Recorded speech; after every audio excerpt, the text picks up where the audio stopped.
നമസ്കാരം. ഇന്ന് എന്നോടൊപ്പമുള്ള അതിഥിയെ പരിചയപ്പെടുത്തുന്നതിൽ എനിക്ക് ഒത്തിരി സന്തോഷമുണ്ട്. കാരണം ഗ്ലോബലി തന്നെ പല മേഖലകളിലും തൻ്റെ കഴിവ് തെളിയിച്ച പ്രഗത്ഭനായ ഒരു വ്യക്തിയാണ് യോഗനാഥം ന്യൂസിൻ്റെ പ്രേക്ഷകർക്കായി ഇന്ന് ഞാൻ പരിചയപ്പെടുത്തുന്നത്. മറ്റാരുമല്ല, NS Pillai, IA and AS officer. Namaste sir. സാറിൻ്റെ കരിയർ ഗ്രാഫ് ഞാൻ പരിശോധിക്കുമ്പോൾ പറയാൻ ഒത്തിരിയുണ്ട്. അക്കൗണ്ടന്റ് ജനറൽ ഓഫീസറായി കേരളത്തിൽ സർവീസിലേക്ക് വരുന്നു. 95-ൽ UPSCയുടെ IA ആൻഡ് AS പരീക്ഷ പാസ്സാകുന്നു. തുടർന്ന് ഡെപ്യൂട്ടി AG ആയി ചെന്നൈയിലേക്ക് പോകുന്നു. അതിനുശേഷം തദ്ദേശ സ്വയംഭരണ വകുപ്പിൽ ആദ്യത്തെ പെർഫോമൻസ് ഓഡിറ്റ് ഓഫീസറായി കേരളത്തിലേക്ക് 2000 മുതൽ 2006 വരെ കേരളത്തിൽ വർക്ക് ചെയ്യുന്നു. പിന്നീട് തിരിച്ച് ഒഡീഷയിലേക്ക് പോകുന്നു. അതിനുശേഷം 2010-ൽ സീനിയർ ഡെപ്യൂട്ടി AG ആയി കേരളത്തിലേക്ക് തിരിച്ചു വരുന്നു. 2011-ൽ വാട്ടർ അതോറിറ്റി അക്കൗണ്ട്സ് മെമ്പറായിരിക്കുന്നു. 2012 മുതൽ 15 വരെ ഛത്തീസ്ഗഡ് AG ആയി പോകുന്നു. അതിനുശേഷം 15 മുതൽ 18 വരെ കേരള KSEB ഫിനാൻസ് ഡയറക്ടറായി ഇരിക്കുന്നു. 2018 മുതൽ 21 ജൂലൈ വരെയുള്ള സമയത്ത് KSEBയുടെ ചെയർമാൻ ആകുന്നു. ആ സമയത്താണ് പ്രളയവും കോവിഡും പോലുള്ള വ്യാധികളെല്ലാം കേരളത്തെ വിഴുങ്ങുന്നത്. അതെല്ലാം അദ്ദേഹം വളരെ തന്മയത്വത്തോടു കൂടി തന്നെ ടാക്കിൾ ചെയ്ത് മുന്നോട്ട് പോയി. അതിനുശേഷം 2021 ജൂലൈയിൽ പ്രിൻസിപ്പൽ AG ആയി റിട്ടയർ ചെയ്യുന്നു. അന്ന് 2022 ഏപ്രിൽ മുതൽ ഇപ്പോൾ വരെ അദ്ദേഹം കേരള മാരിടൈം ബോർഡ് ചെയർമാനായി തുടരുന്നു. കരിയർ ഗ്രാഫ് പറയാൻ ഒത്തിരി ഉണ്ട്. ഒന്ന് ശ്വാസം എടുത്തു ഞാൻ. അതിനുശേഷം പിന്നീട് അദ്ദേഹത്തോട് തന്നെ ചോദിച്ചറിയേണ്ട ഒത്തിരി കാര്യങ്ങളുണ്ട്. UNOയിൽ അദ്ദേഹം വർക്ക് ചെയ്തിട്ടുണ്ട്. പാകിസ്ഥാൻ ഹൈക്കമ്മീഷനിൽ വർക്ക് ചെയ്തിട്ടുണ്ട്. ഇറാൻ, കുവൈറ്റ് എംബസികളിൽ വർക്ക് ചെയ്തിട്ടുണ്ട്. ഇതൊക്കെ ഒരു വലിയ എക്സ്പീരിയൻസിൻ്റെ ഒരു ബുക്കാണ് എൻ്റെ മുന്നിലിരിക്കുന്നത്. ആ പുസ്തകത്താൾ നമുക്ക് തുറക്കാം. ഓരോന്നായി പറഞ്ഞു തുടങ്ങും. സാർ, എവിടെ നിന്നാണ് സാറ് കരിയർ സ്റ്റാർട്ട് ചെയ്തത്? അപ്പോൾ അശ്വതി പറഞ്ഞതുപോലെ ഞാൻ ആദ്യമേ 1987 ഒരു ഓഫീസറായിട്ട് CAG നടത്തിയ ഒരു എക്സാമിനേഷൻ ഡയറക്റ്റായിട്ട് റിക്രൂട്ട് ചെയ്തൊരു ഓഫീസറായിട്ട് തിരുവനന്തപുരത്ത് AG's ഓഫീസിൽ ജോലിക്ക് കയറുന്നു. ആദ്യം ജോലി കയറിയിട്ട് അതിന് ശേഷം ആദ്യത്തെ ഒരു 4 മാസത്തെ ട്രെയിനിങ് കഴിഞ്ഞിട്ട് ഇന്ത്യയിലെ തന്നെ ഏറ്റവും വലിയ ഡിഫൻസിൻ്റെ പ്രൊഡക്ട്സ് ഉണ്ടാക്കുന്ന ഭാരത് ഇലക്ട്രോണിക്സ് ലിമിറ്റഡ് എന്ന് പറയുന്നൊരു കമ്പനിയുണ്ട് ബാംഗ്ലൂർ, ബെൽ എന്ന് പറയും. അതിലെ ഇൻറ്റേർണൽ ഓഡിറ്റിലേക്ക്, അതിൻ്റെ ഗവൺമെൻറ് ഓഡിറ്റ് സെറ്റപ്പ് ഉണ്ട് അവിടെ. ആ ഗവൺമെൻറ് ഓഡിറ്റിൽ പോന്നു. 2-3 വർഷം ഭാരത് ഇലക്ട്രോണിക്സ് ലിമിറ്റഡിൻ്റെ ഓഡിറ്റ് കഴിഞ്ഞ് പൂർത്തിയായി തിരിച്ചു കേരളത്തിലേക്ക് ട്രാൻസ്ഫർ ആയി വരുന്നു. കേരളത്തിലെ ഒട്ടുമിക്ക പബ്ലിക് സെക്ടർ സ്ഥാപനങ്ങൾ ഞാൻ ഓഡിറ്റ് ചെയ്തിട്ടുണ്ട്. അതിൽ KSRTCയും KSEBയും കാഷ്യൂ ഡെവലപ്മെൻറ്റ് കോർപ്പറേഷനും കെൽട്രോണും തുടങ്ങിയ പല സ്ഥാപനങ്ങളും ഞാൻ ഓഡിറ്റ് ചെയ്തിട്ടുണ്ട്. അത് അങ്ങനെ ഇരിക്കെ 95-ൽ UPSCയിലെ I&AS വേണ്ടി എക്സാം നടക്കുന്നു. ആ എക്സാം പാസ്സാവുന്നു. ഇൻ്റർവ്യൂ എല്ലാം കഴിഞ്ഞിട്ട് ആദ്യമായിട്ട് ഞാൻ അസിസ്റ്റൻ്റ് AG ആയി ചെന്നൈയിലിരിക്കുന്നു. അവിടെ തന്നെ പ്രൊമോഷൻ കിട്ടി ഡെപ്യൂട്ടി AG ആയിരിക്കുന്നു. ഡെപ്യൂട്ടി AG ആയിരിക്കുമ്പോൾ കേരളത്തിൻ്റെ തദ്ദേശ സ്വയംഭരണ വകുപ്പിൽ വികേന്ദ്രീകരണ ആസൂത്രണം നടന്നിട്ട് വളരെ വലിയ തോതിലുള്ള ഒരു ജനകീയ ആസൂത്രണത്തിൻ്റെ ക്യാമ്പയിനും പ്രവർത്തനവും വികസനവും നടക്കുന്ന കാലഘട്ടമാണ്. അപ്പോൾ അതിന് കേരള സർക്കാർ അതിനൊരു ഇൻറ്റേർണൽ ഒരു ഓഡിറ്റ്, പെർഫോമൻസ് ഓഡിറ്റ് വിങ് എന്ന് പറയുന്നൊരു സംവിധാനം ഉണ്ടാക്കുന്നു. അതിൻ്റെ തലപ്പത്തേക്ക് ഞങ്ങളുടെ സർവീസിൽ നിന്ന് ഒരാളിനെ വേണമെന്ന് ആവശ്യപ്പെടുന്നു. അതിന് ഡെപ്യൂട്ടേഷൻ സർക്കുലർ വന്നപ്പോൾ ഞാനും അപ്ലൈ ചെയ്യുന്നു. ഒരു കൂട്ടം ആളുകൾ അപ്ലൈ ചെയ്തതിൽ നിന്ന് കേരള ഗവൺമെൻറ്, അന്ന് SM വിജയൻ എന്ന് പറയുന്ന IAS ഓഫീസറാണ് തദ്ദേശ സ്വയംഭരണ വകുപ്പ് സെക്രട്ടറി, അദ്ദേഹം എന്നെ പിക്ക് ചെയ്യുന്നു. അങ്ങനെ ഞാൻ കേരളത്തിൽ തദ്ദേശ സ്വയംഭരണ വകുപ്പിൽ കേരള സെക്രട്ടേറിയറ്റിൽ ഏതാണ്ട് കേരളത്തിലെ 1000-ലധികം തദ്ദേശ സ്വയംഭരണ സ്ഥാപനങ്ങളുടെ ഇൻറ്റേർണൽ ഓഡിറ്റിൻ്റെ പെർഫോമൻസ് ഓഡിറ്റിൻ്റെ തലവനായി 2000 മുതൽ 2006 വരെ വർക്ക് ചെയ്യുന്നു. ആ കാലഘട്ടത്തിലാണ് കേരള ഗവൺമെൻറ്റിൻ്റെ ഈ തദ്ദേശ സ്വയംഭരണ സ്ഥാപനങ്ങളിലെ അക്കൗണ്ടിങ് സംവിധാനവും ഓഡിറ്റ് സംവിധാനവും എല്ലാം പരിഷ്കരിച്ച് ഇല്ലാത്ത ശരിക്കും പറഞ്ഞാൽ അക്കൗണ്ട് സംവിധാനമൊക്കെ വളരെ അശാസ്ത്രീയമായിരുന്നു. അതെല്ലാം ശരി ഇന്ന് നിലവിൽ കാണുന്ന പല കമ്പ്യൂട്ടറൈസേഷനാണ് പിന്നെ വന്നത്. എല്ലാ അക്കൗണ്ടിങ് സംവിധാനം ഉണ്ടാക്കാൻ പറ്റി ഒരു 6 വർഷം കേരളത്തിലെ ലോക്കൽ ബോഡീസിലെ അന്നത്തെ കാലഘട്ടത്തിലുള്ള എല്ലാ ലോക്കൽ ബോഡീസിലെ ജനപ്രതിനിധികളുടെയും ട്രെയിനിങ് കിലായിൽ വ്യാപകമായ തോതിൽ ട്രെയിനിങ്, കില, കൊട്ടാരക്കര, SARD തുടങ്ങിയ സ്ഥാപനങ്ങളിൽ വ്യാപകമായി ഇവരെ ട്രെയിൻ ചെയ്ത് കപ്പാസിറ്റി ബിൽഡ് ചെയ്ത് ജനകീയ ആസൂത്രണത്തെയും വികേന്ദ്രീകരണ ആസൂത്രണത്തെയും ശക്തിപ്പെടുത്താൻ ഒരു വലിയ പങ്ക് എനിക്ക് വഹിക്കാൻ 6 വർഷം കൊണ്ട് കഴിഞ്ഞിട്ടുണ്ട്. പിന്നെയും എൻ്റെ സേവനം കേരള ഗവൺമെൻറ് ആവശ്യപ്പെട്ടെങ്കിലും CAG ഒരു ലിമിറ്റിനപ്പുറം ഡെപ്യൂട്ടേഷൻ പറ്റില്ല എന്നുള്ളതുകൊണ്ട് ഞാൻ തിരിച്ച് ഞാൻ നേരെ പോകുന്നത് ഒഡീസയിലേക്കാണ്. ഒഡീസയിൽ സീനിയർ ഡെപ്യൂട്ടി AG ആയിട്ട് AG's ഓഫീസിൽ പോകുന്നു. അവിടെ ഒരു 3-3.5 വർഷം വർക്ക് ചെയ്യുന്നു. അപ്പോൾ പാരദീ പോർട്ട് തുടങ്ങിയ വലിയ സ്ഥാപനങ്ങളെ ഓഡിറ്റ് ചെയ്യാൻ എനിക്ക് അവസരം കിട്ടിയിട്ടുണ്ട്. അതെല്ലാം കഴിഞ്ഞിട്ട് തിരിച്ച് കേരളത്തിൽ തന്നെ ഈ അക്കൗണ്ട്സ് ഓഫീസിലേക്ക് സീനിയർ ഡെപ്യൂട്ടി AG ആയി തിരിച്ചു വരുന്നു. 1 വർഷം വർക്ക് ചെയ്തപ്പോൾ കേരള വാട്ടർ അതോറിറ്റിയിൽ അവിടെ ഒരു വാട്ടർ അതോറിറ്റിയിലൊരു ബോർഡുണ്ട്. ആ ബോർഡിലെ അക്കൗണ്ട്സിൻ്റെ മെമ്പറായിട്ട് ഞാൻ വരുന്നു. അവിടെ 1 വർഷം സേവനം ചെയ്യുമ്പോൾ എനിക്ക് AG പ്രൊമോഷൻ കിട്ടുന്നു. പ്രൊമോഷൻ കിട്ടി ഞാൻ ഛത്തീസ്ഗഡിൽ പോകുന്നു. 2012 മുതൽ 15 വരെ ഛത്തീസ്ഗഡിൻ്റെ അക്കൗണ്ടൻറ്റ് ജനറലായിട്ട് വർക്ക് ചെയ്യുന്നു. അവിടെ വർക്ക് ചെയ്തുകൊണ്ടിരുന്ന സമയത്ത് അവിടെ തുടരുമ്പോഴാണ് കേരളത്തിലെ ഇലക്ട്രിസിറ്റി ബോർഡിൽ ഡയറക്ടർ ഫിനാൻസ് എന്ന തസ്തികയിലേക്ക് ഡെപ്യൂട്ടേഷന് വിളിക്കുന്നത്. ഞാൻ എപ്പോഴും കേരളത്തിൽ വർക്ക് ചെയ്യാൻ, മറ്റ് സ്റ്റേറ്റുകളിൽ പോയി വർക്ക് ചെയ്യുന്നതിനേക്കാൾ കേരളത്തിൽ എൻ്റെ സ്വന്തം സംസ്ഥാനത്തിൽ എന്തെങ്കിലുമൊക്കെ കൂടുതൽ കാര്യങ്ങൾ ചെയ്യാനും വർക്ക് ചെയ്യാനും ഒക്കെ കഴിയുന്ന. പിന്നെ ഞാനൊരു നാട്ടുംപുറത്തുകാരനാണ്. അപ്പോൾ എനിക്ക് നാടും നഗരവും ഈ വലിയ പട്ടണങ്ങളൊക്കെ പോയി കിടക്കുന്ന വ്യത്യസ്തമായി കേരളം ഇഷ്ടപ്പെടുന്ന ഒരാളാണ്. അതുകൊണ്ട് ഞാൻ എപ്പോഴും അവസരം കിട്ടുമ്പോഴെല്ലാം ഡെപ്യൂട്ടേഷൻ കിട്ടുമ്പോൾ കേരളത്തിലേക്കും കേരള ഗവൺമെൻറ് ഒരുപക്ഷെ എൻ്റെ അത്രയും ഡെപ്യൂട്ടേഷൻ എൻ്റെ സർവീസ് കിട്ടിയവരാരും ഉണ്ടാവില്ല. നോർമൽ 10-15 വർഷത്തിലധികം ഞാൻ ഡെപ്യൂട്ടേഷൻ കേരളത്തിൻ്റെ ഈ പറയുന്ന മേഖലകളിലായിരുന്നു. അങ്ങനെ 2015 മുതൽ 18 വരെ ഡയറക്ടർ ഫിനാൻസ് ആയിട്ടിരുന്നു. അപ്പോൾ തന്നെ ഞാൻ കേരളത്തിലെ ഇലക്ട്രിസിറ്റി ബോർഡിൽ ഒരിക്കലും ഉണ്ടാവാത്ത 40-57 തുടങ്ങിയ വിവാദങ്ങളെക്കാളൊക്കെ ഉപരി 1957 മുതൽ കേരള ഇലക്ട്രിസിറ്റി ബോർഡിൽ ഇല്ലാതിരുന്ന പല സിസ്റ്റങ്ങൾ, financial control system, budgetary control system, അങ്ങനെ ഒട്ടനവധി ഫിനാൻഷ്യൽ എന്താ പറയുക പ്രൂഡൻസ് വേണ്ടുന്ന ഒരുപാട് പരിഷ്കാരങ്ങൾ ഞാൻ ഡയറക്ടർ ഫിനാൻസ് ആയിരിക്കുമ്പോൾ തന്നെ നടപ്പിലാക്കി. അപ്പോൾ അങ്ങനെ അവിടെ കേരള സ്റ്റേറ്റ് ഇലക്ട്രിസിറ്റി ബോർഡിൻ്റെ ഫിനാൻസിനെ ശാക്തീകരിക്കാനും ഒട്ടനവധി ഫിനാൻഷ്യൽ റീസ്ട്രക്ചറിങ് നടത്താനും ഫിനാൻഷ്യൽ സ്റ്റെബിലിറ്റി ഉണ്ടാക്കാനും ഇതൊരു വളരെ റിലയബിൾ ആയിട്ടുള്ള ഫിനാൻഷ്യലി സ്ട്രോങ് സ്ഥാപനമാണെന്ന് ഫിനാൻഷ്യൽ ഇൻസ്റ്റിറ്റ്യൂഷൻസിന് ഇംപ്രഷൻ കൊടുക്കാനും അങ്ങനെ ഒരിക്കലും ഉണ്ടാവാത്ത തരത്തിൽ അതിന് ബോറോയിങ് പവർ വളരെ ചീപ്പ് കോസ്റ്റ് ഓഫ് ക്യാപിറ്റൽ നേടാനും ഒക്കെ കഴിഞ്ഞു. അങ്ങനെ ഞാൻ പ്രവർത്തിച്ചത് കണ്ടതുകൊണ്ടാണ് ഗവൺമെൻറ് എന്നോട്, അല്ലെങ്കിൽ നോർമലി ഒരു IAS ഓഫീസറെ കേരള സ്റ്റേറ്റ് ഇലക്ട്രിസിറ്റി ബോർഡിൻ്റെ ചരിത്രത്തിൽ ചെയർമാനായിട്ടൊന്നും പോയി. അപ്പോൾ കേരള സ്റ്റേറ്റ് ഇലക്ട്രിസിറ്റി ബോർഡിന് പറ്റിയതാണെന്ന് എന്നോട് അതേ ഗവൺമെൻറ്റിന് തോന്നിയുകൊണ്ട് അവരെന്നോട് ആവശ്യപ്പെട്ടു, you take over as the chairman. അങ്ങനെ അത് ഒരു തവണ ആദ്യം ആവശ്യപ്പെട്ടു, ഞാനത് നിഷേധിച്ചു. ഞാൻ പറഞ്ഞു ഞാൻ ഡയറക്ടർ ഫിനാൻസ് ആയിട്ടിരിക്കുന്നതാണ് എനിക്കിഷ്ടം. കാരണം കേരളത്തിൻ്റെ ഒരു കൾച്ചറൽ KSUB പോലെ ഹൈലി ട്രേഡ് യൂണിയൻസും കാര്യങ്ങളും ഉള്ള 10-35 ആളുകളെയും നയിച്ചുകൊണ്ട് പോകുന്നത് എല്ലാം കൂടെ ഒത്തിരി പ്രയാസമാണ്. അപ്പോൾ ഞാനത് ആദ്യം എനിക്ക് ഓഫർ വന്നെങ്കിൽ ഞാൻ ബുദ്ധിമുട്ടാണെന്ന് പറഞ്ഞൊഴിയുകയും അതിനുശേഷം ഒരു IAS ഓഫീസറെ പോസ്റ്റ് ചെയ്യും. അത് കഴിഞ്ഞ് വീണ്ടും രണ്ടാമതൊരു തവണ കൂടി ഗവൺമെന്റ് എന്നോട്. പക്ഷേ ആ കാലയളവിൽ താങ്കൾക്ക് എല്ലാവരെയും ഇംപ്രസീവ് ആക്കാൻ കഴിഞ്ഞു എന്നാണ് ഞാൻ അറിഞ്ഞത്. അതെ, പക്ഷേ ഞാൻ ആദ്യം ഡയറക്ടർ ഫിനാൻസ് ആയിരുന്ന സമയത്ത് എൻ്റെ ആദ്യത്തെ ഓഫർ എനിക്ക് ഗവൺമെന്റിൽ നിന്ന് വന്നപ്പോൾ ഞാൻ പറഞ്ഞു എനിക്ക് ബുദ്ധിമുട്ടാണെന്ന് പറഞ്ഞു. ഞാൻ ഡയറക്ടർ ഫിനാൻസ് ആയിട്ട് തുടരാമെന്ന് പറഞ്ഞു. രണ്ടാമത് വീണ്ടും ഗവൺമെന്റ്, അതായത് കടകംപള്ളി സുരേന്ദ്രൻ സാറ് മന്ത്രിയായിരുന്ന സമയത്താണ് ഇത് ആദ്യ ഓഫർ വരുന്നത്. അത് കഴിഞ്ഞിട്ട് MM മണി സാറ് ഇലക്ട്രിസിറ്റി ബോർഡിൻ്റെ മന്ത്രിയായി വന്നപ്പോൾ അദ്ദേഹത്തിന് എവിടുന്നോ കിട്ടിയ ഇൻഫർമേഷൻ വെച്ച് ഒരു ദിവസം എന്നെ വിളിച്ചു പറഞ്ഞു, ഞങ്ങളുടെ തീരുമാനം നിങ്ങൾ ചെയർമാനാകണമെന്നാണ്, നിങ്ങളതുകൊണ്ട് നോ പറയരുത്. അപ്പോൾ പിന്നെ ഒരു മിനിസ്റ്റർ പറയുമ്പോൾ പിന്നെ എനിക്കതിനകത്ത് അങ്ങനെ ഞാൻ ആ ചാർജ് ഏറ്റെടുക്കുന്നത് വളരെ രസകരമാണ്. 2018 ഫെബ്രുവരി മാസമാണ് ഞാൻ ചാർജ് ഏറ്റെടുക്കുക. അപ്പോൾ 18 ഫെബ്രുവരി കഴിഞ്ഞാണ് മാർച്ച്, ഏപ്രിൽ, മെയ് കഴിഞ്ഞ് ജൂൺ മഴ തുടങ്ങുന്നു, ജൂലൈയിൽ അത് തീവ്രമാകുന്നു, ആഗസ്റ്റിൽ അത് പ്രളയമായി മാറുന്നു. അന്ന് യഥാർത്ഥത്തിൽ കേരളത്തിൻ്റെ ഇലക്ട്രിസിറ്റി ബോർഡിൻ്റെ ചരിത്രം പരിശോധിച്ചാൽ ആ റെക്കോർഡുകളെല്ലാം ലഭ്യമാണ്. പൊതുമധ്യത്തിൽ എന്തവിടെ സിസ്റ്റം ഉണ്ടായിരുന്നു? അവിടെ ഒരു സിസ്റ്റവും ഇല്ല യഥാർത്ഥത്തിൽ. കുറച്ച് ക്വാളിഫൈഡ് ആയിട്ടുള്ള എഞ്ചിനീയേഴ്സ് ഉണ്ട്, മിടുക്കന്മാരുണ്ട്. പക്ഷേ ഒരു പ്രളയമോ അല്ലെങ്കിൽ ഇത്തരത്തിൽ ഡാമുകളുടെ ഒരു സ്പില്ലിങ്ങോ ഒക്കെ വന്നാൽ എങ്ങനെ നേരിടണം, ഒരു തരത്തിലുള്ള ഒരു എമർജൻസി ആക്ഷൻ പ്ലാനോ ഒരു റൂട്ട് കർവുകളോ ഒരു ലെവലുകളോ അല്ലെങ്കിൽ അലേർട്ട് സ്വാഭാവികമായിട്ട് വെള്ളം തുറന്നിടുന്നതിന് മുമ്പ് സൈറൻ കൊടുക്കുന്ന ഒരു അലേർട്ട് ഉണ്ടെന്നുള്ളത് കവച്ചു. കാര്യം അവരുടെയും കുറ്റമല്ല, ഒരു സംഭവം കേരളത്തിൻ്റെ ചരിത്രത്തിൽ ഇടുക്കി ഒന്നും ഒരു കാലത്തും അങ്ങനെ തുറന്നു വിടേണ്ടി വന്നില്ല. പക്ഷേ ഞാൻ ഈ 2015 ഓഗസ്റ്റ് 14, 15, 16 ഓഗസ്റ്റിലാണ് യഥാർത്ഥ മഹാപ്രളയം ഉണ്ടാകുന്നത്. 2028 ജൂലൈ തന്നെ ഈ ഡാമുകളുടെ സ്ഥിതി കണ്ടുകൊണ്ട് ഈ പ്രളയം ഉണ്ടാകുമെന്ന് പ്രതീക്ഷിക്കുന്നതിന് ദിവസങ്ങൾക്ക് മുമ്പേ, അതായത് 2018 ഓഗസ്റ്റ് 15, 14, 15, 16 പ്രളയം കറക്റ്റ് പറഞ്ഞാൽ. പക്ഷേ 2018 ജൂലൈ മാസം 28 തീയതി തന്നെ ശരിക്ക് എഞ്ചിനീയേഴ്സിൻ്റെ കൂടിയിരുന്ന് നമ്മൾ ഒരു പക്ഷേ ഡാമുകൾ നിറഞ്ഞാൽ വെള്ളം തുറന്നു വിടേണ്ട ലെവലുകൾ ഫിക്സ് ചെയ്യുന്നു. Red alert, blue alert, green അലേർട്ടൊക്കെ അത്യാവശ്യം, റെഡ് ബ്ലൂവും മറ്റ് യെല്ലോ അലേർട്ടും ഒക്കെ പബ്ലിക് ഡൊമൈനിലേക്ക്, അതൊക്കെ ശരിക്കും കാലാവസ്ഥക്കാരുടെ അലേർട്ടുകളാണ്.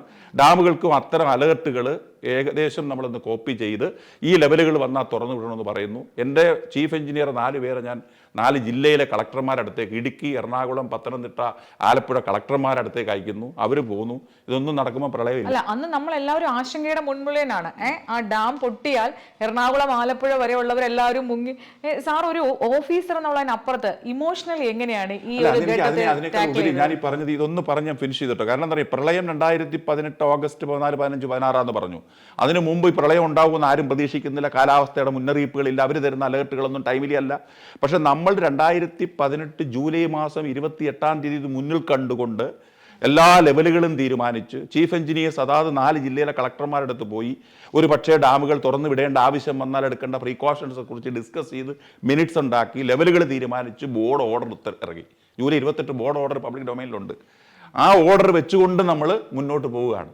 അത് കഴിഞ്ഞിട്ട് ജൂലൈ കഴിഞ്ഞിട്ട് ഓഗസ്റ്റ് മാസം 8 വയനാട് ആദ്യം ഇതുണ്ടാകുന്നത്. വയനാട് ഉണ്ടാകുന്നതിന് മുമ്പ് മുന്നറിയിപ്പുകൾ കൊടുത്തു. മുന്നറിയിപ്പ് എത്ര കൊടുത്താലും ആ മുന്നറിയിപ്പിന് അപ്പുറത്തേക്ക് പെയ്യുന്ന മഴ, ഒരു ദിവസം 450, 460 മില്ലിമീറ്റർ മഴ എന്നൊക്കെ പറഞ്ഞാൽ അതിതീവ്ര മഴയുടെ പീക്കിലാണ് മഴ. അത് കുറച്ച് സമയം കൊണ്ട് അത്രയും മഴ പെയ്താൽ, അത് ഇന്ന് പെയ്താലും നാളെ പെയ്താലും ഏത് തരത്തിലുള്ള സിസ്റ്റംസ് ഇനിയും കൊണ്ട് ഇവിടെ കേരളത്തിൽ വന്നാലും കേരളത്തിൽ വെള്ളപ്പൊക്കം ഉണ്ടാവും എന്നുള്ളത് ഉറപ്പാണ്. പിന്നെ ആളുകളെ ഒഴിപ്പിക്കുക, വെള്ളം ഒഴുകിപ്പോകേണ്ട സ്ഥലങ്ങൾ എന്താ പറഞ്ഞാൽ മാക്സിമം സുഗമമായി ഒഴുകിപ്പോകാനുള്ള സംവിധാനം ഉണ്ടാക്കുക എന്നുള്ളതിനപ്പുറത്തേക്ക് ഇനിയും നാളെയും കേരളത്തിലൊരു സിസ്റ്റം പാടാണ്. അപ്പോൾ അങ്ങനെ വന്ന് പിന്നെ 15, 16 പ്രളയം വന്നു. പ്രളയം വന്നപ്പോൾ നമ്മളതിനെ ഓരോ 4-5 ദിവസം രാത്രികളിൽ അത് മാനേജ് ചെയ്തതെല്ലാം state disaster management authority chief സെക്രട്ടറിയുടെ അധ്യക്ഷതയിൽ കൂടി ആലോചിച്ച് ഓരോ സ്ഥലത്തെയും നോർമൽ സിറ്റുവേഷൻ. കാര്യം ഇടുക്കി ഡാമിൽ 2018 മുന്നറിയിപ്പില്ല തുറന്നു എന്നൊക്കെയാണ് ആക്ഷേപം. 2018 യഥാർത്ഥത്തിൽ തുറക്കുന്ന സമയത്തിന് മുമ്പ് കേരളത്തിലെ സർവ്വ ചാനലുകാരും തുറക്കാൻ പോകുന്നു. ട്രയൽ റണ്ണാണ്. തുറക്കുമ്പോൾ അവിടെ ഉണ്ട്, എല്ലാ ചാനലിലും ഉണ്ട്. ആദ്യം 50 കൊമെക്സ് അതായത് ക്യൂബിക് മീറ്റർ തുറന്നു വിടുന്നു. അത് കഴിഞ്ഞങ്ങ് തുടരുകയാണ്. പിന്നെ അതൊരിക്കലും ആ ഡാം ട്രയൽ റണ്ണിൽ തുറന്ന ഡാം പിന്നെ അടയ്ക്കാൻ മഴ തുടരുകയാണ്. ഒരു നിർത്താതെ കോരിച്ചൊരിയുന്ന മഴയെന്ന് മാത്രമല്ല അതിതീവ്ര മഴ. 22 സെൻറ്റിമീറ്റർ 222 സെൻറ്റിമീറ്റർ മേളിലുള്ള മഴയെ അതിതീവ്ര മഴയെന്ന് പറയുന്നത്. ആ 22 സെൻറ്റിമീറ്റർ എന്ന് പറഞ്ഞാൽ പെയ്തതിനേക്കാൾ പെയ്തത് 430, 450, ചില ദിവസങ്ങളിൽ 480 ഒക്കെ മില്ലിമീറ്റർ മഴയാണ്. അപ്പോൾ അങ്ങനെ പക്ഷേ നമ്മളത് ഒരു പക്ഷേ എല്ലാവരുടെയും കൂട്ടായ്മ കൊണ്ടും എഞ്ചിനീയേഴ്സിൻ്റെ എല്ലാം എന്താ പറയുക, ഓരോ മണിക്കൂറിലും ഞങ്ങൾ ഡാമിൽ വരുന്ന വെള്ളവും പോകുന്ന വെള്ളവും എല്ലാം കൃത്യമായിട്ട് അളന്ന് തിട്ടപ്പെടുത്തി അതനുസരിച്ച് വളരെ വലിയൊരു അപകടം ഉണ്ടാവാത്ത തരത്തിൽ. പക്ഷേ ഒരു പരിധിക്കപ്പുറം നമുക്ക് എന്താ പറയുക, വരുന്ന കാട്ടിൽ പെയ്യുന്ന മഴയിൽ കൊണ്ടുവരുന്ന ഫ്ലോ എത്രയാണെന്നറിയില്ല. കൃത്യമായ അലേർട്ടുകളിൽ 2018 ഓഗസ്റ്റ് 11-നും 12-നും ഒക്കെ കിട്ടുന്ന മെസ്സേജുകൾ നോർമലാണ്. പക്ഷേ എങ്കിലും നമ്മുടെ ടു ദ ബെസ്റ്റ് ഓഫ് അവർ എബിലിറ്റി അതുണ്ടായി. അതിനുശേഷം 19 കേരളത്തിൽ എല്ലാ പ്രളയത്തിനെ നേരിടാനുള്ള സിസ്റ്റംസ് ഉണ്ടായി. എമർജൻസി ആക്ഷൻ പ്ലാൻ ഉണ്ടായി, റൂൾ കർവുകളുണ്ടായി. ഞാൻ വീണ്ടും പറയുന്നത് എല്ലാ സിസ്റ്റംസ് ഇപ്പോൾ ഇന്ന് KSEBിയിലുണ്ടെങ്കിൽ കൂടി അന്ന് പെയ്തതുപോലെ മഴ ഇനി ആവർത്തിച്ചാൽ ഡാമുകൾ തുറക്കും, നദികൾ നിറയും. പിന്നെ ഇതേ ഉള്ളൂ, നദികളൊന്നും നിറഞ്ഞു നിൽക്കാതെ ഡാം മാത്രം നിറഞ്ഞിട്ട് തുറന്നു വിട്ടാൽ 2000, 1000, 3000 കൊമെക്സ് തുറന്നു വിട്ടാലും പെരിയാറിൽ 9 മീറ്റർ ഡേഞ്ചർ ലെവൽ, അത് ഒഴുകി അങ്ങ് പോകും. പക്ഷേ പെരിയാർ 9 മീറ്റർ ഉയർന്നു നിൽക്കുമ്പോൾ ഭയങ്കരമായ മഴയും പെയ്ത് ഡാം നിറഞ്ഞാൽ ആ ഡാമിൽ നിന്ന് സ്പില്ല് വരേണ്ടി വരും. ഡാം എന്ന് വെച്ചാൽ നമ്മൾ എന്ത് പറയുമ്പോഴും 2 കാര്യമാണ്. ഒന്ന് ഡാം സേഫ്റ്റി എന്നാണ് പറയുക.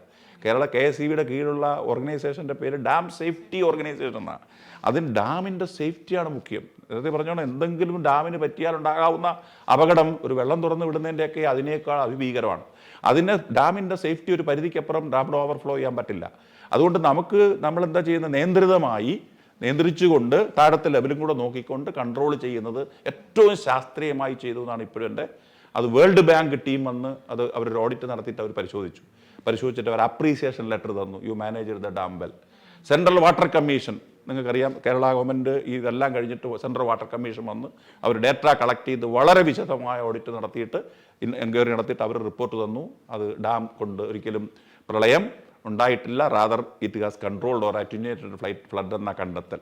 അത് കഴിഞ്ഞിട്ട് IIT മദ്രാസിൻ്റെ പഠനമുണ്ട്. പിന്നെ കേരളമാണ്, അതൊക്കറിയാം, നമുക്ക് ആരെയും കുറ്റപ്പെടുക അഭിപ്രായ സ്വാതന്ത്ര്യം എല്ലാവർക്കും ഉണ്ട്, ആർക്കും എന്തും പറയാം. പക്ഷേ ഇപ്പോഴും ഞാൻ കേരളത്തിലെ ഏതൊരു വ്യക്തിയോടും ഡാമിനെക്കുറിച്ച് ആധികാരികമായിട്ട് അറിയാവുന്ന, ഞാൻ സിവിൽ എഞ്ചിനീയർ അല്ല, പക്ഷേ ഞാൻ പഠിച്ച പഠനം വെച്ചുകൊണ്ട് ഏത് ആളിലൂടെ ഏത് പബ്ലിക് ഡൊമൈനിലും വിത്ത് എൻ്റെ കയ്യിലുള്ള ഡോക്യുമെൻറ്റ്സ് വെച്ചുകൊണ്ട് ഞാൻ എടുത്ത തീരുമാനം വെച്ചുകൊണ്ട് 1 to 1 ഏത് ക്വസ്റ്റ്യനും ഉത്തരം പറയാൻ ഞാൻ തയ്യാറാണ്. ഞാൻ ചെയ്തതിനപ്പുറം ഇത് കേരളത്തിൽ ജീവിച്ചിരുന്ന ഏതെങ്കിലും ഒരുത്തരം ചെയ്യാൻ കഴിയുമായിരുന്നോ എന്ന് ഞാനല്ല, എൻ്റെ planning and decision making is always by government. അതങ്ങനെ മാനേജ്. അത് കഴിഞ്ഞ് കോവിഡ് എന്ന് പറയുന്നൊരു മഹാമാരി വന്നു, വലിയ പ്രതിസന്ധി വന്നു. പക്ഷേ അതൊക്കെ ഞാൻ അതിനിടയ്ക്ക് ഡയറക്ടർ ഫിനാൻസ് ആയിട്ട് ബിൽഡപ്പ് ചെയ്ത ഒരു ഫിനാൻഷ്യൽ സ്റ്റെബിലിറ്റിയും ഒരു സ്ട്രെങ്ത് ഉണ്ട് KSEBക്ക് ആര് എത്ര കോടി കേരള ഗവൺമെൻറ് കിട്ടുന്നതിൻ്റെ ഇരട്ടി പൈസ KSEBക്ക് ലോൺ തരാൻ ആളുകൾ തയ്യാറാണ്. ഗവൺമെൻറ് ഓഫ് ഇന്ത്യയുടെ റൂറൽ ടിപ്പിക്കൽ കോർപ്പറേഷൻ എന്ന് പറഞ്ഞ REC, PFC, ഇന്ത്യയിലെ പ്രധാനപ്പെട്ട ബാങ്കുകൾ തമ്മിൽ മത്സരിച്ചിട്ടുണ്ട് KSEBക്ക് പണം തരാൻ. അത്ര നല്ല ശാശ്വതമായ എന്താ പറയുക ഫിനാൻഷ്യൽ സ്റ്റെബിലിറ്റി KSEBക്ക് ഉണ്ടാക്കാൻ എനിക്ക് കഴിഞ്ഞിട്ടുണ്ട്. അതിൻ്റെ ഒരു ഗുണം ഇനി അടുത്ത 5-6 വർഷത്തേക്ക് കൂടെ നിൽക്കും. അതുപോലെ മാനേജ് ചെയ്ത് പോയാൽ KSEB ലാഭത്തിൽ കൊണ്ട് ടാരിഫ് പോലും റിവൈസ് ചെയ്യാതെ KSEB ലാഭത്തിൽ കൊണ്ടുപോകാൻ തരയുന്ന തരത്തിലേക്ക് അതിനെ നമ്മൾ കോവിഡ് വന്നിട്ടും പ്രളയം വന്നിട്ടും ഒക്കെ നമ്മൾ മാറ്റിയെടുത്ത് വളരെ സന്തോഷവാനായിട്ടാണ് ഞാൻ തിരിഞ്ഞു നോക്കുമ്പോൾ ഒത്തിരി എനിക്ക് സന്തോഷമേ ഉള്ളൂ. ഞാൻ ചെയ്തതൊക്കെ എൻ്റെ ഒരു കഴിവിൻ്റെ ഒരു പക്ഷേ അങ്ങനെ ആ ഒരു പ്രതിസന്ധിയൊക്കെ തരണം ചെയ്ത് നിന്നതുകൊണ്ട്, അല്ലെങ്കിൽ ഞാൻ നോർമലി ഒരു AG's ഓഫീസിൽ ഒന്നും സാധാരണ AGമാരൊന്നും അങ്ങനെ ഒരു പബ്ലിക് ഡൊമൈനിൽ വരുന്നവരല്ല, പബ്ലിക് വിസിബിലിറ്റി കിട്ടുന്നവരല്ല. ഒരു AG ആയിട്ട് വന്നു, അവിടെ തന്നെ ഒരു പ്രിൻസിപ്പൽ AG ആയിട്ടിരിക്കും, റിട്ടയർ. അങ്ങനെ ഒരുപാട് കാലഘട്ടത്തിൽ AGമാരും പ്രിൻസിപ്പൽ AG വന്ന് റിട്ടയർ ചെയ്ത് പോയവരുണ്ട്.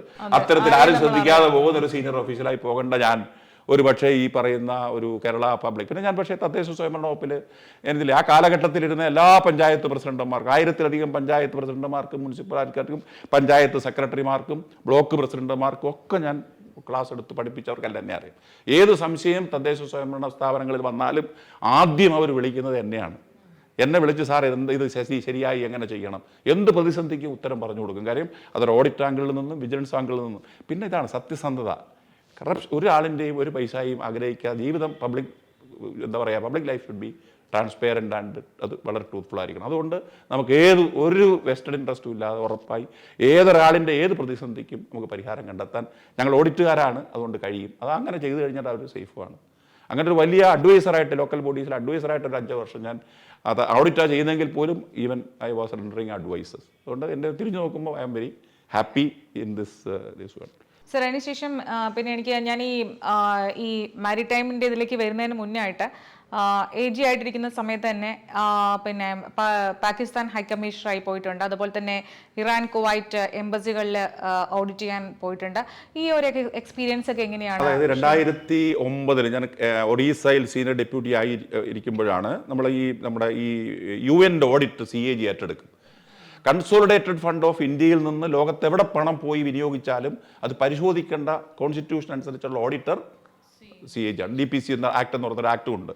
അപ്പോൾ അങ്ങനെ പിന്നെ ഉള്ള ഓഡിറ്റ് ദൗത്യം എന്നുള്ള നിലയിൽ ഓഡിറ്റ് ഡിപ്പാർട്ട്മെൻറ്റിൽ മിടുക്കന്മാരെയാണ് എടുത്ത് ഫോറിൻ അസൈൻമെൻറ്റ് കൊടുക്കുക. അക്കൂട്ടത്തിൽ എനിക്ക് ആദ്യത്തെ അസൈൻമെൻറ്റ് കിട്ടുന്നത് പാകിസ്ഥാൻ ഹൈക്കമ്മീഷൻ, കുവൈറ്റ്, ഇറാൻ എംബസികൾ ഓഡിറ്റ് ചെയ്യാൻ ഒരു 3 മാസം നീണ്ടു നിൽക്കുന്ന ഒരു ഓഡിറ്റ് ടീമിൻ്റെ തലവനായി എന്നെ സെലക്ട് ചെയ്യും. ഞങ്ങൾ പോയി വളരെ വിശദമായ ഈ 3 രാജ്യങ്ങൾ എംബസി വിശദമായ ഓഡിറ്റ് നടത്തി. ഒരുപാട് പ്രമാദമായ ഒബ്ജക്ഷൻസ് ഒക്കെ നമ്മൾ കണ്ടെത്തി. ഓഡിറ്റ് ഈ പണം ദുരുപയോഗം ചെയ്യുന്നതിനെ സംബന്ധിച്ചുള്ള കണ്ടെത്തി റിപ്പോർട്ടുകൾ സമർപ്പിച്ചിട്ടുണ്ട്. അങ്ങനെ എനിക്ക് ആ ഒരു ഇൻ്റർനാഷണൽ അസൈൻമെൻറ്റ് കിട്ടിയിട്ടുണ്ട്.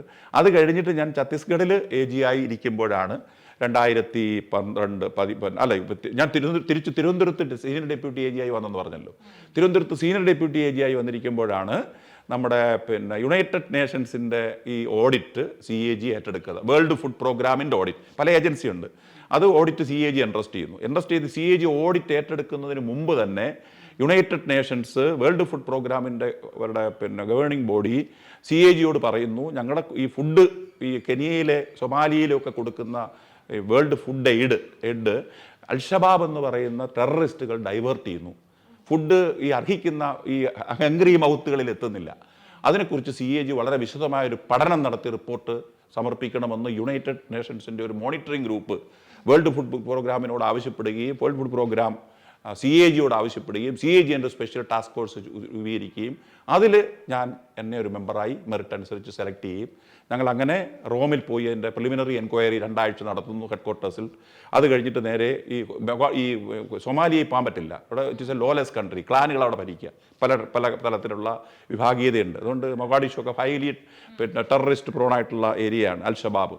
അപ്പോൾ അതിൻ്റെ കൺട്രി ഓഫീസ് എന്ന് പറയുന്നൊരു ഓഫീസ് നെയ്റോബിയിലാണ്. അങ്ങനെ ഞങ്ങൾ നെയ്റോബി പോയി മൊഗാഡിഷുവിൽ നിന്ന് ആളുകളെ വരുത്തി ഫുഡ് ഡൈവേർഷനെ കുറിച്ച് വളരെ വിശദമായ അന്വേഷണം നടത്തി. ഓഡിറ്റ് അല്ലാതെ ശരിക്കും ഒരു ഇൻവെസ്റ്റിഗേഷനാണ്.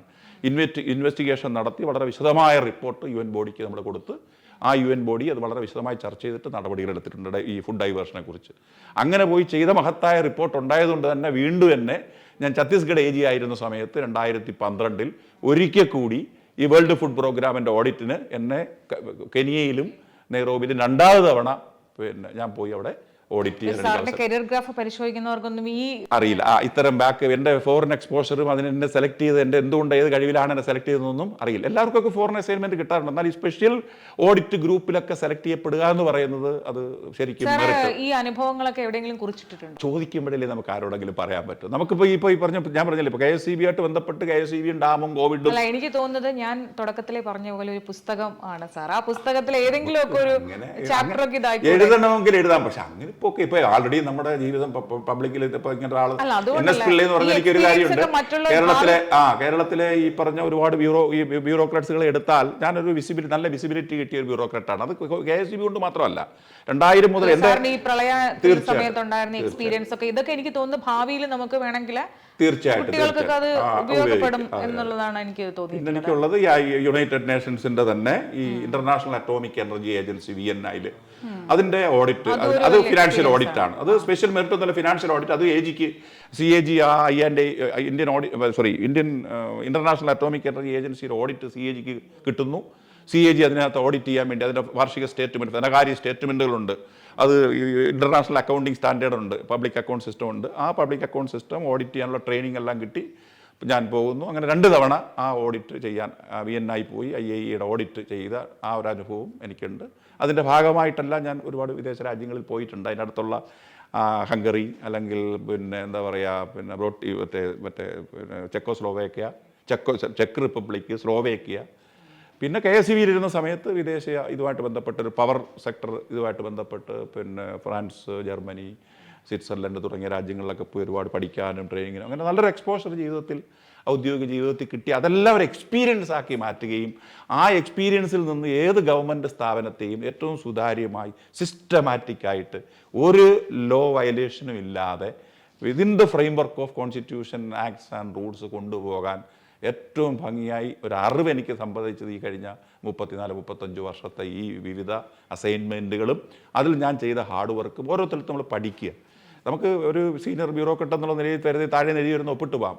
അതിനപ്പുറത്തേക്ക് എന്താണ് ചെയ്യേണ്ടതെന്നുള്ളതിൻ്റെ Z നമ്മൾ പഠിച്ച് മനസ്സിലാക്കി പോയി കഴിഞ്ഞാൽ നമുക്ക് ഏത് കാര്യവും കാര്യക്ഷമമായിട്ട് ചെയ്യാനും നമ്മുടെ കീഴിലുള്ള ആളുകളെ അത് പഠിപ്പിച്ച് മനസ്സിലാക്കി ചെയ്യാനും. അപ്പോൾ എൻ്റെ കൂടെ വർക്ക് ചെയ്യുന്നവർ ഹാപ്പിയാണ്, കാര്യം അവർ പഠിക്കും. അങ്ങനെ ഒരു ഗുണം എൻ്റെ ജീവിതത്തിൽ എനിക്കുണ്ടായിട്ടുണ്ട്.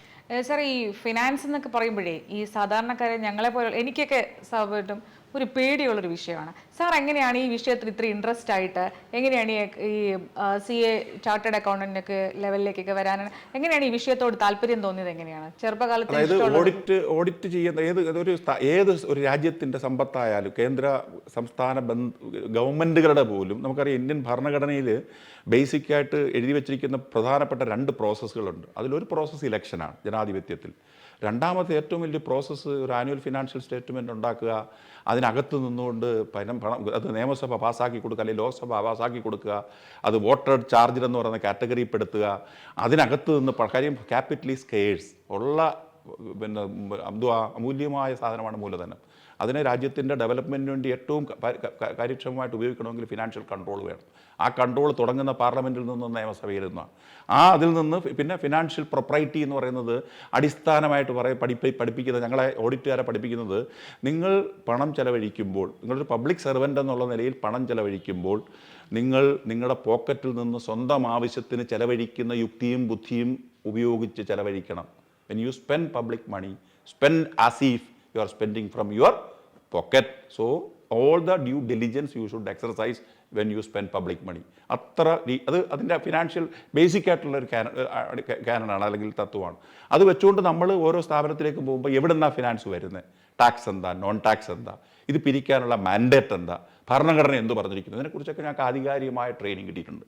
അതുകൊണ്ട് ആ കാര്യങ്ങളെക്കുറിച്ചൊക്കെ ആരേക്കാൾ നല്ല ഭംഗിയായിട്ട് ആധികാരികമായിട്ട് പറയാൻ കഴിയും. പിന്നെ സംസ്ഥാനത്തിൻ്റെ, കേന്ദ്രത്തിൻ്റെ എല്ലാം ഫിനാൻസിൻ്റെ സ്റ്റേറ്റ്മെൻറ്റുകൾ തയ്യാറാക്കുന്നത് അത് പിന്നെ AG ആണ്. ഓരോ സ്റ്റേറ്റിലെ AGയും CAGയുമാണ്. വരവ് ചെലവ് കണക്കുകൾ ഉണ്ടാക്കുന്നു, ബഡ്ജറ്റിൽ ബഡ്ജറ്റ് നിയമസഭ പാസ്സാക്കി അല്ലെങ്കിൽ ലോക്സഭ പാസ്സാക്കി കഴിഞ്ഞാൽ ബഡ്ജറ്റിൽ വെച്ചിരിക്കുന്നതിന് അനുകൃതമായിട്ടാണോ പണം ചെലവഴിച്ചിരിക്കുന്നത്, ആ ബഡ്ജറ്റിനെ എക്സീഡ് ചെയ്തിട്ടുണ്ടോ, ബഡ്ജറ്റിനകത്ത് എക്സസ് എക്സ്പെൻഡിച്ചർ ഉണ്ടോ, ഇതൊക്കെ ഭരണഘടനയിൽ ആർട്ടിക്കിളുകൾ വിശദീകരിച്ച് പറയുന്നുണ്ട്. സ്റ്റേറ്റിലാണെങ്കിൽ 202, 203, 245 എന്നൊക്കെ പറഞ്ഞ ആനുവൽ ഫിനാൻഷ്യൽ സ്റ്റേറ്റ്മെൻറ്റ്, പിന്നെ എന്താ പറഞ്ഞാൽ ഫിനാൻസ് ബില്ല്, അതേപോലെ എക്സസ് എക്സ്പെൻഡിച്ചർ, ഇതിൻ്റെയൊക്കെ റെഗുലറൈസ്, ഇതെല്ലാം പറയുന്നു. ഇതൊക്കെ ആധികാരികമായി പഠിക്കുകയും ട്രെയിനിങ് കിട്ടുകയും അത് പ്രാക്ടിക്കലായിട്ട് ഓഡിറ്റിലിരുന്ന് കൈകാര്യം ചെയ്യുകയും അക്കൗണ്ട്സിലിരുന്ന് കമ്പൈൽ ചെയ്യുകയൊക്കെ ചെയ്തതുകൊണ്ട് സ്റ്റേറ്റ് ഫിനാൻസിനെ കുറിച്ചും സെൻട്രൽ ഫിനാൻസിനെ കുറിച്ചും ഗവൺമെൻറ് ഫിനാൻസിനെ കുറിച്ചും ഞങ്ങൾക്ക് നല്ല ധാരണയുണ്ട്. കൂടാതെ ഈ പബ്ലിക് സെക്ടറിലൊക്കെ ഞങ്ങളുടെ ഇനിഷ്യൽ പീരീഡിൽ ഓഡിറ്റിന് പോയുണ്ട്.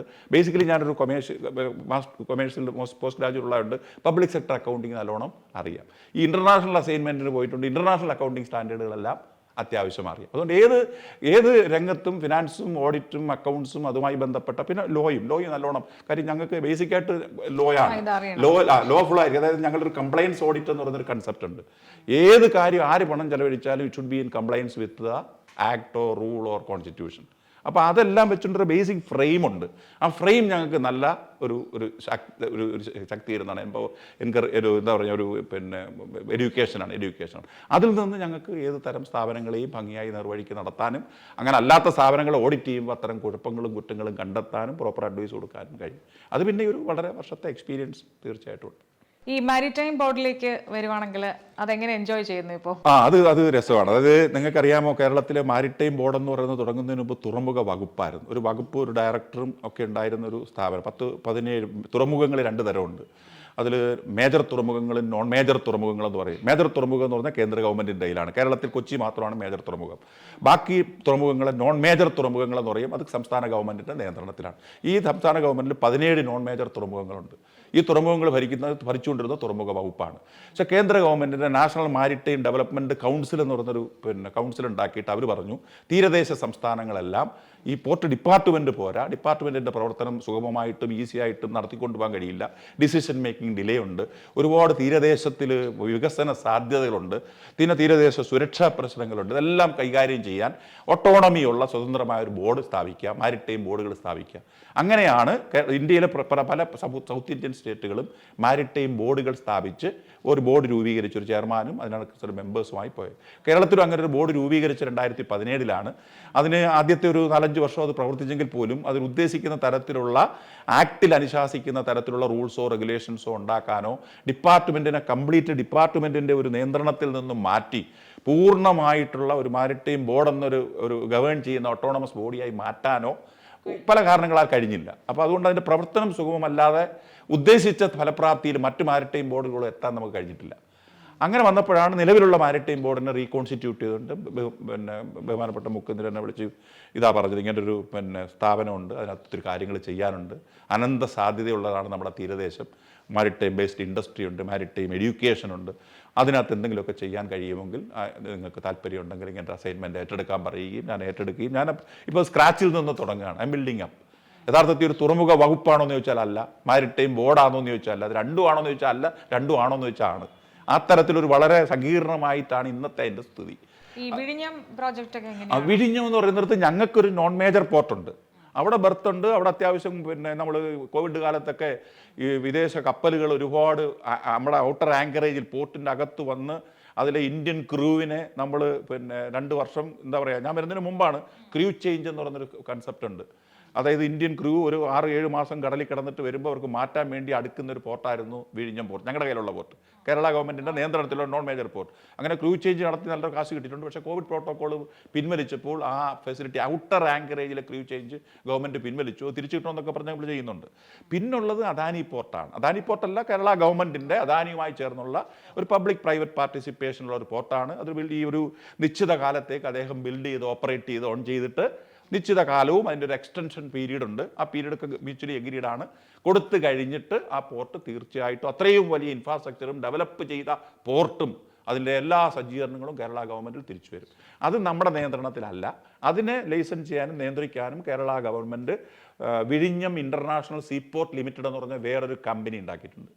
അതും തുറമുഖ വകുപ്പിൻ്റെ കീഴിലാണ്, പക്ഷേ മാരിടൈം ബോർഡിൻ്റെ കീഴിലാണ്. മാരിടൈം ബോർഡിൽ വിഴിഞ്ഞം ഉണ്ട്, കൊല്ലം പോർട്ടുണ്ട്, ബേപ്പൂർ പോർട്ടുണ്ട്, അഴീക്കൽ പോർട്ടുണ്ട്, പൊന്നാനി പോർട്ടുണ്ട്, മഞ്ചേശ്വരമുണ്ട്, കായംകുളമുണ്ട്, ആലപ്പുഴ, അങ്ങനെ 17 പോർട്ടുകളുണ്ട്. അതൊരു 3-4 പോർട്ട് ആക്റ്റീവാണ്. നിലവിൽ അതിൽ ബേപ്പൂർ പോർട്ടിൽ നിന്ന് മാത്രം ലക്ഷദ്വീപിലേക്ക് കപ്പൽ ഗതാഗതമുണ്ട്. പിന്നെ നമ്മൾ തീരദേശ കപ്പൽ ഗതാഗതം തുടങ്ങാൻ വേണ്ടി ശ്രമിക്കുന്നുണ്ട്. തീരദേശ കപ്പൽ ഗതാഗതത്തിൻ്റെ പ്രധാന പ്രശ്നം നമുക്ക് കേരളത്തിലേക്ക് കൊണ്ടുവരാൻ കാർഗോ ഉണ്ട്, കേരളത്തിൽ നിന്ന് തിരിച്ചു പോകാൻ കാർഗോ ഇല്ല. അതുകൊണ്ട് കപ്പൽ കമ്പനികൾക്ക് ഇത് വയബിൾ അല്ല.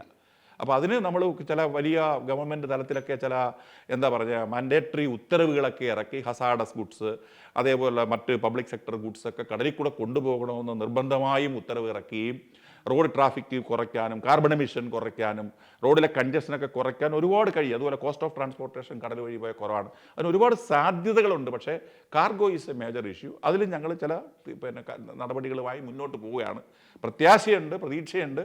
അത് ചെയ്താലല്ലേ അറിയാൻ പറ്റൂ. വെറുതെ ഇരുന്നാൽ ഒന്നും ആവില്ല, വെറുതെ ഇരിക്കാം. എന്തെങ്കിലുമൊക്കെ ചെയ്താലേ നമുക്ക് പല കാര്യങ്ങളും ചെയ്യാൻ പറ്റും. പിന്നെ നമ്മൾ ക്രൂയിസ് ഷിപ്പിങ്ങിനൊക്കെ ഇപ്പം ഗവർണർ അഡ്രസ്സിൽ പറഞ്ഞിട്ടുണ്ട്. നമ്മൾ 4 പോർട്ടുകൾ കേന്ദ്രീകരിച്ച് ക്രൂയിസ് ഷിപ്പ് നടത്താനുള്ള നടപടികൾ നമ്മൾ കൊച്ചിൻ ഷിപ്പ്യാർഡുമായിട്ട് ആലോചിച്ചിട്ട് 100-200 പേർക്ക് യാത്ര ചെയ്ത് 4-5-6 മണിക്കൂർ കടലിൽ പോയി എൻജോയ് ചെയ്ത് തിരിച്ചു വരത്തക്ക രീതിയിൽ തൊഴിലവസരം ഉണ്ടാവും. അത് പിന്നെ നമുക്ക് കേരള ഗവൺമെൻറ്റിന് GST ഉണ്ടാവും, മാരിടൈം ബോർഡിനൊരു വരവാവും. അത് ഓപ്പറേറ്റ് ചെയ്യുന്ന സ്ഥലങ്ങളിൽ മറ്റ് ആക്സിലറി ആയിട്ട് ഒരുപാട് ആളുകൾക്ക് ചെറിയ അങ്ങനെയൊക്കെ ഉള്ള സംരംഭങ്ങളൊക്കെ ആയിട്ട് നമ്മൾ പല കാര്യങ്ങളും മനസ്സിലുണ്ട്, പ്ലാനുണ്ട്. പിന്നെ എന്താ പറഞ്ഞ പല കാര്യങ്ങളും നമ്മൾ ഉദ്ദേശിക്കുന്ന സ്പീഡിൽ ചെയ്യാൻ ഇപ്പോൾ KSEB ഇരുന്നത് പോലെ എനിക്ക് ഒരുപാട് കാര്യങ്ങൾ ചെയ്യാൻ. കാര്യം നിങ്ങളുടെ കയ്യിൽ വിഭവമുണ്ട്, മനുഷ്യ വിഭവമുണ്ട്, സാമ്പത്തികമുണ്ട്, പവറുണ്ട്. ഇവിടെ ഈ പ്രശ്നം മനുഷ്യ വിഭവം ഇല്ല, പവറും കുറവാണ്. അതുകൊണ്ട് അതൊക്കെ ഗവൺമെൻറ്റിനെ ബോധ്യപ്പെടുത്തിയിട്ടുണ്ട്. പക്ഷേ മാറ്റം വരുത്തിക്കൊണ്ട് നല്ല രീതിയിൽ മുന്നോട്ട് പോകാൻ കഴിയും. ഒരുപാട് കാര്യങ്ങൾ ചെയ്യാൻ കഴിയുമെന്നുള്ള പ്രതീക്ഷ നമുക്ക് വേണമല്ലോ. പ്രതീക്ഷയോടുകൂടി മുന്നോട്ട് പോവുകയാണ്. ഇപ്പം നമ്മൾ കരിയർ കാര്യങ്ങളെക്കുറിച്ച് കുറേ പറഞ്ഞു. എനിക്ക് താങ്കളുടെ ലൈഫിൽ എങ്ങനെയാണ്, എവിടെയായിരുന്നു ജനിച്ചതും വളർന്നതും? ഞാൻ കൊല്ലം ജില്ലയിലെ മുഖത്തല എന്ന് പറയുന്നൊരു ഗ്രാമപ്രദേശത്തിലാണ് ജനിച്ചത്. എൻ്റെ അച്ഛനൊരു സ്കൂൾ ടീച്ചറായിരുന്നു, ഹെഡ് മാസ്റ്ററായിരുന്നു. ഞങ്ങൾ 7 പേരുണ്ട്. അതിൽ ഏറ്റവും വിദ്യാഭ്യാസത്തിൽ ഉന്നതിയിലെത്തിയത് ഞാനാണ്. എൻ്റെ വൈഫ് ഒരു ഹൗസ് വൈഫാണ്. 2 പെൺകുട്ടികളാണ്. മൂത്താൾ കൊമേഴ്സിൽ പോസ്റ്റ് ഗ്രാജുവേഷൻ കഴിഞ്ഞിട്ട് എക്സാമിനേഷനൊക്കെ എഴുതിക്കൊണ്ടിരിക്കുന്നു. രണ്ടാമത്തെ ആൾ ESI മെഡിക്കൽ കോളേജിൽ MBBS കഴിഞ്ഞിട്ട് ഇപ്പോൾ PGയുടെ നീറ്റ് വേണ്ടി പ്രിപ്പയർ ചെയ്യുന്നു. ശരിക്കും എൻ്റെ പെർമനൻറ്റ് റെസിഡൻസ് മുഖത്തല തന്നെയാണ്. എൻ്റെ സർവീസ് റിട്ടയർ ചെയ്ത് കഴിഞ്ഞാൽ ഞാൻ ആ ഗ്രാമത്തിൽ പോയി തന്നെ വസിക്കും. പിന്നെ ഈ ജോലിയുമായി ബന്ധപ്പെട്ട് എനിക്ക് അങ്ങനെ കൊല്ലത്തുനിന്ന് പോയി വരാൻ പറ്റാത്തതുകൊണ്ട് എനിക്ക് ഇങ്ങനെ ഒരു ഫ്ലാറ്റ് ഞാൻ 2018 തന്നെ വാങ്ങിയതാണ്. ആ 18 മുതൽ ഞാനിവിടെ ഈ ഫ്ലാറ്റിൽ സ്ഥിരമായി താമസിക്കും. എന്നാലും ഞാൻ എപ്പോഴും ഗ്രാമം ആസ്വദിച്ചപ്പെടും. ഒരു പട്ടണത്തിൻ്റെ ഒരു തീപ്പെട്ടി കൂട് പോലെ അടിക്കുക, കോൺക്രീറ്റ് കെട്ടിടങ്ങളുടെ ഇടയിലൊന്നും ജീവിക്കുന്നതിനേക്കാൾ. സാർ ഇപ്പോൾ ഒത്തിരി കാര്യങ്ങൾ പറഞ്ഞു. വളരെ ടഫായിട്ട് ഓരോ സിറ്റുവേഷനും ഹാൻഡിൽ ചെയ്ത് അങ്ങനെയുള്ള ഒരു സ്ഥലത്ത് വർക്ക് ചെയ്ത ഒരാൾ എങ്ങനെയാണ് ഈ ലെഷർ ടൈംസ് ഒക്കെ എൻജോയ് ചെയ്യുന്നത്? ലെഷർ ടൈം ബേസിക്കലി നമുക്ക് ഈ ഓഫീസുമായി ബന്ധപ്പെട്ട് തന്നെ ഇപ്പോൾ ഞാൻ ബിൽഡപ്പ് ചെയ്യാണ്. എനിക്കൊരു ഇപ്പോൾ ഊർജ്ജ മേഖലയിൽ നിന്നു, തദ്ദേശ സ്വയംഭരണ വകുപ്പിൽ നിന്നു, വാട്ടർ സെക്ടറിൽ നിന്നു. ഇത് ശരിക്കും തികച്ചും തുറമുഖ വേറൊരു സെക്ടറാണ്. അവിടെ ഇൻ്റർനാഷണൽ പിന്നെ മാരിടൈം ഓർഗനൈസേഷൻ മുതൽ കേന്ദ്ര ഷിപ്പിംഗ് മന്ത്രാലയം, തുറമുഖ മന്ത്രാലയം, പിന്നെ DG shipping, marine mercantile department, international shipping, ship technology, ഇങ്ങനെ ഒരുപാട് വിഷയങ്ങളാണ്. ഈ വിഷയങ്ങൾ തന്നെ ദിവസം ഒരു 3-4 മണിക്കൂർ വായിച്ച് പഠിച്ചാലേ നിങ്ങൾക്ക് നല്ലോണം അറിയാമെങ്കിലേ you can lead the show. You can become a leader. First of all you should know what is what. അല്ലാതെ ചുമ്മാ അറിയാതെ താഴെ നിന്നിരിക്കുന്ന ആളുകൾ പറയുന്നതും കേട്ടുകൊണ്ട് കാര്യങ്ങൾ ചെയ്യാനാണെങ്കിൽ യു ക്യാൻ ഡു എനിത്തിങ്. പിന്നെ മാത്രമല്ല താഴെ നിന്നുള്ള ആളുകൾക്കൊക്കെ നമ്മുടെ കയ്യിലുള്ള വിഭവത്തിൻ്റെ പരിമിതികൾ നമുക്കറിയാം. അവരുടെ ഒരു വിഷനിലൊക്കെ ഉള്ള ഒരു ലിമിറ്റേഷൻസ് ഉണ്ട്. അപ്പോൾ അതുകൊണ്ട് നമ്മളത് A to Z പഠിച്ച് മനസ്സിലാക്കി അതിൻ്റെ എല്ലാ കാര്യങ്ങളും എല്ലാ സ്രോതസ്സും അതിന് you will take 2 to 3 hours daily. പിന്നെ ഒരു 1-2 പത്രം വായിക്കുമ്പോൾ തന്നെ പത്രം നമുക്ക് ലേറ്റസ്റ്റ് ആയിട്ട് അപ്ലോഡ് ചെയ്യുമ്പോൾ തന്നെ it will take another 1 or 2 hours. പിന്നെ അവസരം കിട്ടുമ്പോൾ ഏതെങ്കിലും ഒരു പുസ്തകം, ഇപ്പോൾ ഞാൻ ഇപ്പോൾ വായിച്ചുകൊണ്ടിരിക്കുന്നത് മലാലയാണ്. മലാല പുസ്തകം വായിച്ച് ഒരു 10 പേജ് 15 പേജ് വായിച്ച് സമയം പിന്നെ എന്താ പറയുക എപ്പോഴെങ്കിലും ഒരു 10-15 പേജ്. എന്നാലും ഒരു വലിയ വ്യാപകമായ അല്ല ഞാൻ അതാണ് ഞാൻ social media is completely zero for me. ഒരു ഫേസ്ബുക്ക് അക്കൗണ്ട് ഉണ്ട്. ഞാൻ ഇൻസ്റ്റാഗ്രാം മക്കൾ ഓപ്പൺ ചെയ്ത് തന്നിട്ടുണ്ട്. ഇൻസ്റ്റാഗ്രാം കാണും. No posting. മറ്റുള്ളവരുടെ പോസ്റ്റിംഗ് ഞാൻ ശ്രദ്ധിക്കാറില്ല. ഈ വരുന്ന പോസ്റ്റിൻ്റെ എല്ലാ കാര്യങ്ങളും അത്യാവശ്യം TV-യിൽ ന്യൂസ് കേൾക്കും. ചാനൽ ചർച്ചകൾ അത്യാവശ്യം വർത്തുവയിലായിട്ടുള്ള ചർച്ചകൾ കേൾക്കും. ആ ചർച്ചകളിൽ നിന്നൊക്കെ ഈ അറിയുന്ന ഡെവലപ്മെൻറ്റ്സ് ഇപ്പോൾ ഇന്നലത്തെ ഏത് ഇഷ്യൂവിലും ആ സോഷ്യൽ മീഡിയ വന്ന പോസ്റ്റിനെ സംബന്ധിച്ച് വളരെ സീരിയസ് ആണെങ്കിൽ പ്രത്യേകിച്ച് ചാനലുകാർക്ക് പിന്നെ എന്താ പറയുക ഡിബേറ്റ് ചെയ്യാൻ പറ്റുന്നതാണെങ്കിൽ അത് വരും. അതിൽ നിന്ന് മനസ്സിലാക്കും. ഞാനല്ലാതെ ഒരാളിൻ്റെയും ഫേസ്ബുക്ക് ഫോളോ ചെയ്യാറില്ല, ട്വിറ്റർ ഫോളോ ചെയ്യാറില്ല. സോഷ്യൽ മീഡിയയിൽ അങ്ങനെ ഒരു ഇനാക്റ്റീവ് എന്ന് വേണമെങ്കിൽ പറയാം. എന്തായാലും വളരെ ആർജവമുള്ള ഒരാളിൽ നിന്ന് കുറേ ആർജവമുള്ള ഊർജ്ജപരമായ കുറേ കാര്യങ്ങൾ നാം മനസ്സിലാക്കിയെടുത്തു. എന്തായാലും അദ്ദേഹത്തോട് ചെലവഴിച്ച ഇത്രയും സമയം ഇത് കേട്ടുകൊണ്ടിരുന്ന പ്രേക്ഷകർക്കും വളരെ ആർജവമുള്ള കുറേ കാര്യങ്ങൾ അറിയാൻ സാധിച്ചു എന്നതിൽ യാതൊരുവിധ സംശയവുമില്ല. എന്തായാലും ഇത്രയും സമയം ഇത്രയും തിരക്കുകൾക്കിടയിലും ഞങ്ങളോടൊപ്പം ചെലവഴിച്ചതിന് ഒത്തിരി നന്ദി. നമസ്കാരം. Thank you.